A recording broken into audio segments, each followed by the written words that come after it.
Radio Rahim with Ammo Williams, and with a name like Ammo, are we expecting big cannons, big shots come Saturday night, or is this sharpshooting? Oh man, Emma Williams, dude. That was my first 16 fights. This fight is Austin Tiger Williams. Austin Tiger Williams. It's Okay. an evolution. It's a next level. And you watch Emma Williams. Yeah, it's always been fireworks. It's always been any anything you can imagine out of a war artillery I've brought into the fight. I've brought grenades. I've brought rocket launchers. I've brought Uzis. I've brought AK-47s. I've brought everything you can imagine. Now it's a different level. It's a primal state. It's a primal state. It's a total embodiment of who I actually physically am right here. And I'm growing into a tiger. A lot of people don't know that the tiger really could be considered the king of the jungle. And at the 160-pound division, the last kings that we've had there really were Triple G and Canelo. There's been a bit of a void at middleweight for somebody to really say that they rule that weight class. So what separates you, not just from Sheeraz, but the rest of the middleweights, to say that you're the Tiger King? Oh, because look, if we think about a middleweight boxer, we think about middleweight champions. We think about Sugar Ray Leonard. We think about Sugar Ray Robinson. We think about Triple G. We think about Canelo. We think about guys like that, and you just see like the frame of a true middleweight boxer. It's kind of Marvin Hagler, things like that. Like you see, it's a beauty to the middleweight division. It's a midpoint. I say it's the pinnacle boxing. I say it's the pinnacle weight class in boxing because you have the speed of the small guys and the power of the heavyweights. It all converges in the midpoint, the midline.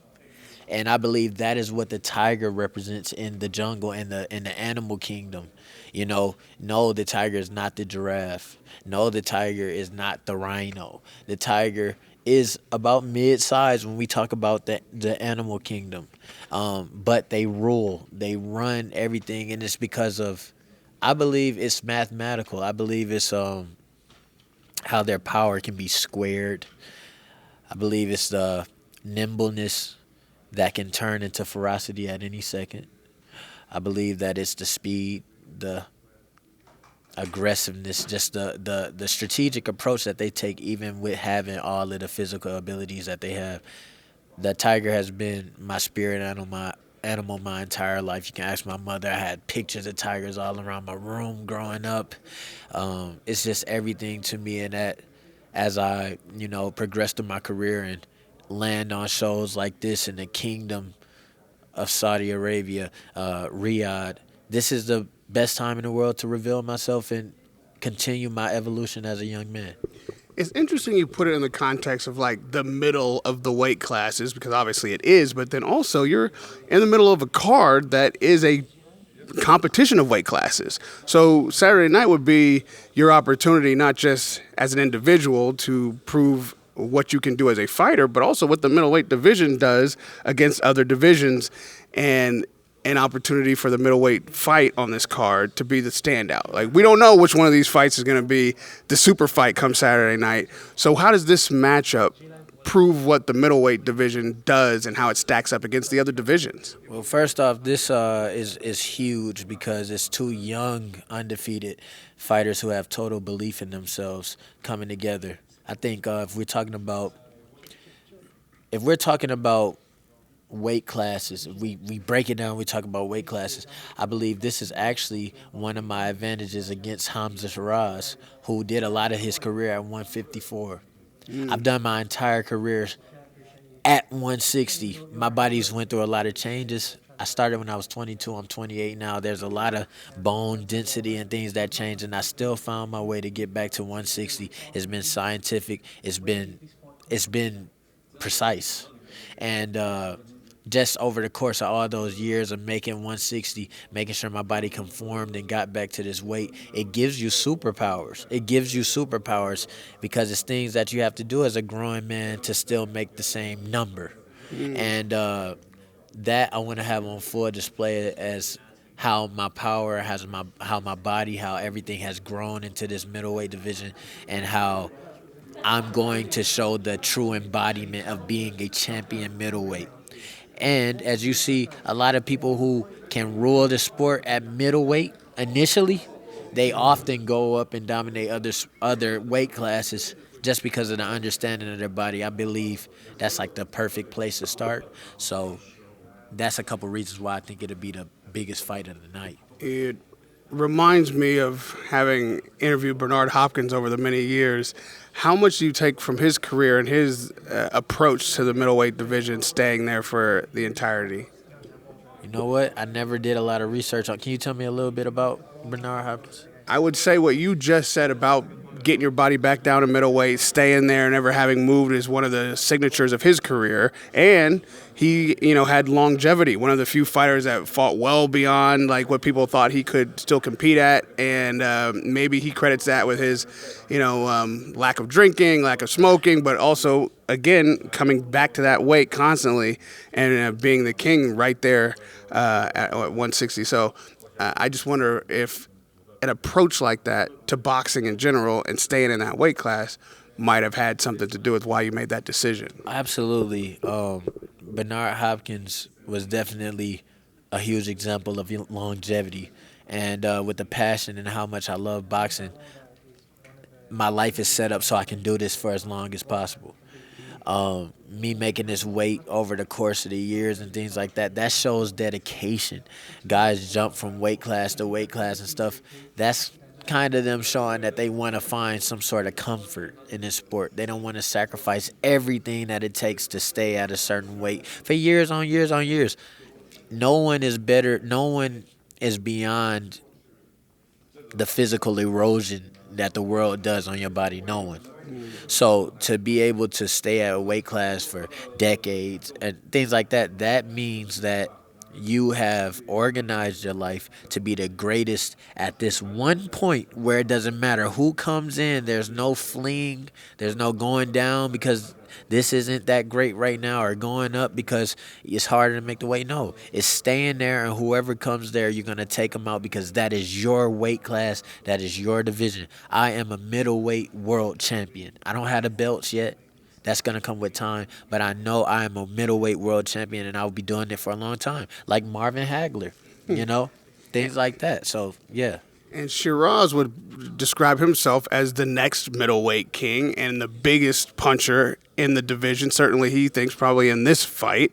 So the kind of longevity you're talking about, does not give way to the kind of wars that we might see on Saturday night. The kind of wars we've seen between Triple G and Canelo, Hopkins and Jones. Like these are iconic potential rivalries.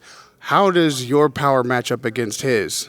I believe that my power is more proven at 160. A lot of his knockouts are at 154.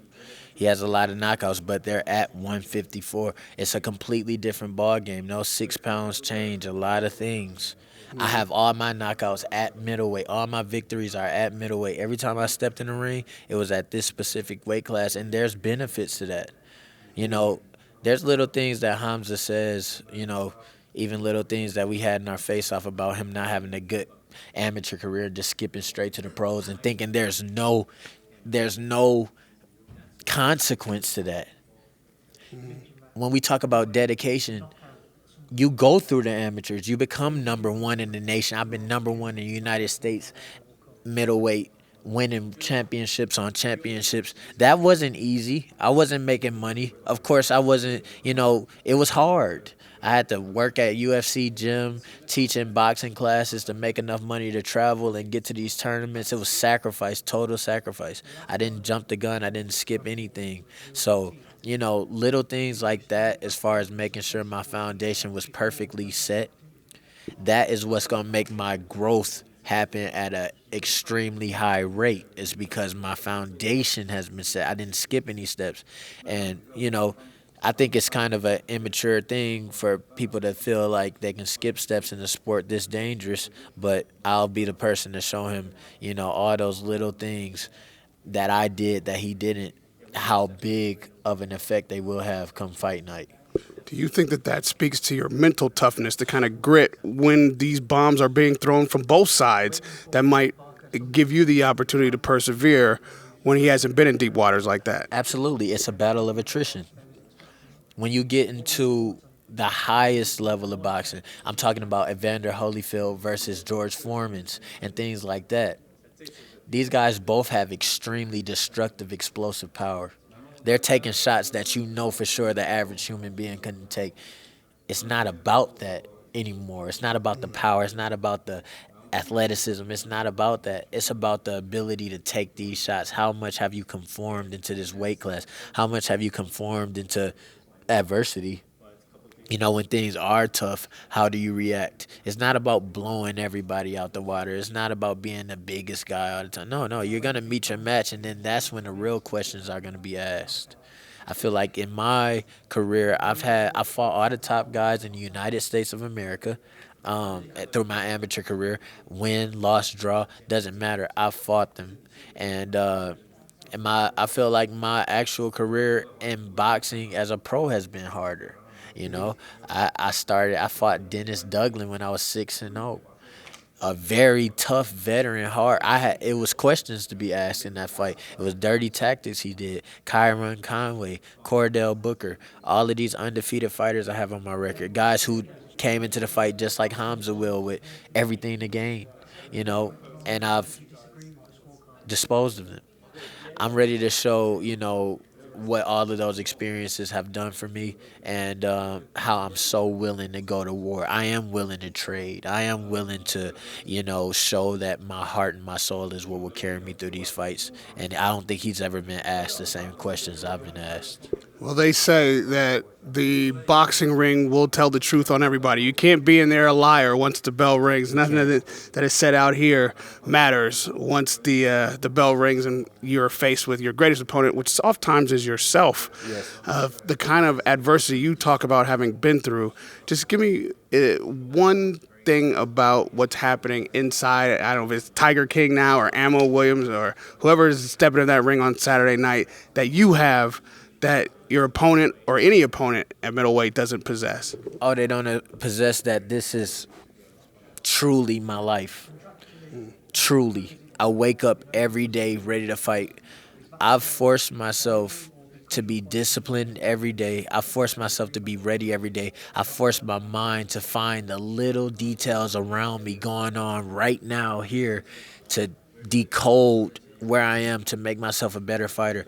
I've taken that step that fighters don't want to take, where you do connect this to your soul. You do connect this to your being. You know, me growing into a tiger and things like that, that's not easy to say. It's not easy to walk around with a tail and things like that. I'm not doing it for attention. I'm not doing it for fame. We already have that. I'm doing this because this is really who I am. You know, my body, everything about me is a middleweight champion. I don't see that in Hamzah. I just really don't. And actually, I know that he doesn't possess that because there's certain things that he would just understand if he did. And I'm just ready to show. Like you said, you can say anything. These things can be discussed, but the real conversation to be had is what happens when the bell goes ding. And I'm just so ready to show that. I'm so ready, Rahim. We are just a few days away from hearing that bell go ding. The former Ammo Williams, and today you are... Austin Tiger Williams. Austin Tiger Williams. I'm going to call him Tiger King. We cannot wait to see this matchup. A huge, hellacious amount of punches, I believe, will be thrown in the middleweight division come Saturday night. Both men are ready and willing and able, so we'll see who is the best on the night. Radio Rahim with the Tiger King.